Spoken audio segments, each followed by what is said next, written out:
Murid-murid terkasih, bagaimana kabar kalian? Bersyukur untuk pemeliharaan Tuhan bagi kita hingga hari ini.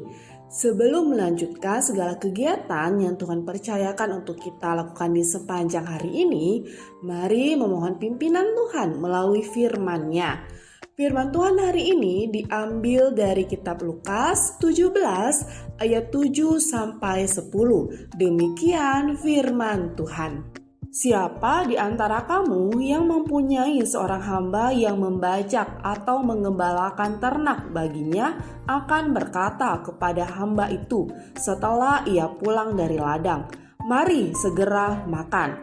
Bukankah sebaliknya ia akan berkata kepada hamba itu, "Sediakanlah makananku, ikatlah pinggangmu dan layanilah aku sampai selesai aku makan dan minum. Dan sesudah itu engkau boleh makan dan minum." Adakah ia berterima kasih kepada hamba itu karena hamba itu telah melakukan apa yang ditugaskan kepadanya? Demikian jugalah kamu, apabila kamu telah melakukan segala sesuatu yang ditugaskan kepadamu, hendaklah kamu berkata, "Kami adalah hamba-hamba yang tidak berguna. Kami hanya melakukan apa yang kami harus lakukan." Murid-murid terkasih, bacaan firman Tuhan hari ini menceritakan tentang kewajiban atau tugas seorang hamba yang harus mengerjakan tugas-tugas yang diberikan oleh tuannya.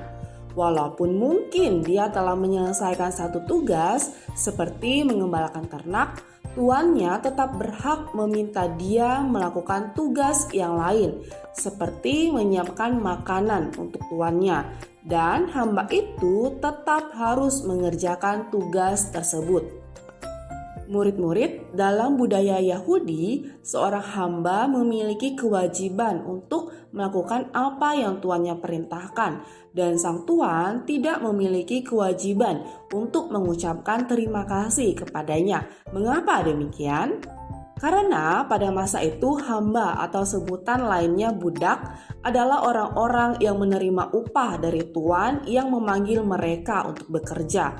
Ada di antara mereka juga adalah hamba yang dibeli atau yang sengaja ditebus oleh sang tuan untuk dibawa ke rumah dan dijadikan pekerja. Oleh karena itu adalah sebuah anugerah kalau seorang hamba memiliki tuan yang baik. Apalagi bila tuannya memberikan kepercayaan kepadanya untuk mengelola harta dan menyiapkan makanan bagi tuannya. Tanggung jawab ini tentu adalah tanggung jawab yang istimewa. Nah, anak-anak, dari perumpamaan ini Tuhan Yesus ingin mengajarkan kepada muridnya bahwa menjadi seorang hamba, tugas utamanya adalah melayani tuannya tanpa memperhitungkan upah atau imbalan apa yang akan dia terima setelah mengerjakan tanggung jawab mereka. Seorang hamba juga tidak boleh memperhitungkan posisi yang akan mereka dapatkan di hadapan sang tuan. Seorang hamba yang berbakti pada tuannya akan mengerjakan tugasnya dengan sungguh-sungguh tanpa mengharapkan imbalan apapun. Hal ini dilakukannya karena kesadaran bahwa tuannya telah menebus mereka dan hidup mereka adalah milik tuannya. Anak-anak, demikian juga halnya dengan kita. Kita juga adalah hamba Tuhan, karena Tuhan sudah menebus kita dari perbudakan dosa. Tuhan menebus kita dengan harga yang mahal, walaupun seharusnya kita tidak layak menerima penebusan itu. Tuhan bukan saja menebus kita, melainkan juga memberi kita hak istimewa untuk melayani Dia. Oleh karena itu, jika kita ingin menjadi hamba Tuhan yang dinilai baik oleh Tuhan, maka seharusnya kita melakukan dua hal ini.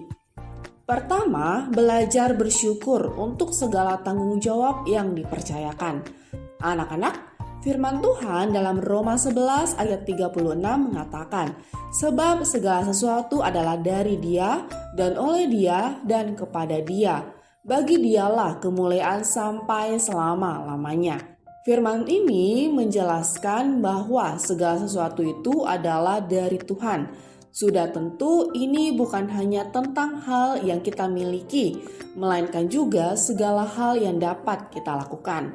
Ketika kita dapat belajar di sekolah, mendapatkan banyak tugas, di rumah diberikan tugas oleh orang tua, dan berbagai tanggung jawab lainnya yang dipercayakan pada kita, semuanya berasal dari Tuhan.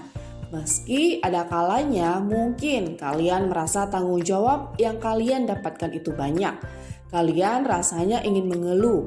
Ingatlah, semuanya itu dipercayakan oleh Tuhan pada kita hamba-Nya untuk memuliakan Dia, Sang Tuhan kita. Maka kita harus bersyukur karena kita menjadi hamba-hamba yang dipercayanya. Kedua, fokus mengerjakan tugas bukan untuk mendapatkan upah atau imbalan. Anak-anak, di ayat penutup bacaan kita mengatakan bahwa kami adalah hamba-hamba yang tidak berguna. Kami hanya melakukan apa yang kami harus lakukan. Bagian ini jelas mengatakan bahwa apa yang dilakukan oleh para hamba itu adalah kewajiban yang memang harus mereka lakukan dan sudah tahu, bukan berdasarkan upah yang mereka dapatkan. Perihal imbalan bergantung pada Sang Tuhan. Seperti firman Tuhan dalam Roma 9 ayat 15, sebab Ia berfirman kepada Musa, Aku akan menaruh belas kasihan kepada siapa aku mau menaruh belas kasihan. Dan aku akan bermurah hati kepada siapa aku mau bermurah hati. Demikian halnya dengan upah atau imbalan. Tuhan memberikan kepada siapa yang Ia berkenan untuk berikan. Tidak bergantung pada kebaikan, kemampuan, atau keberhasilan si hamba mengerjakan tanggung jawabnya, melainkan bergantung pada anugerah Tuhan semata. Oleh karena itu, dalam kita mengerjakan tugas kita, mari kita belajar untuk tidak berfokus pada imbalan yang akan kita dapat, melainkan pada kepuasan Tuhan yang mempercayakan tugas itu pada setiap kita hamba-hambanya, dan belajar terus bersyukur untuk setiap hal yang boleh kita lakukan. Amin.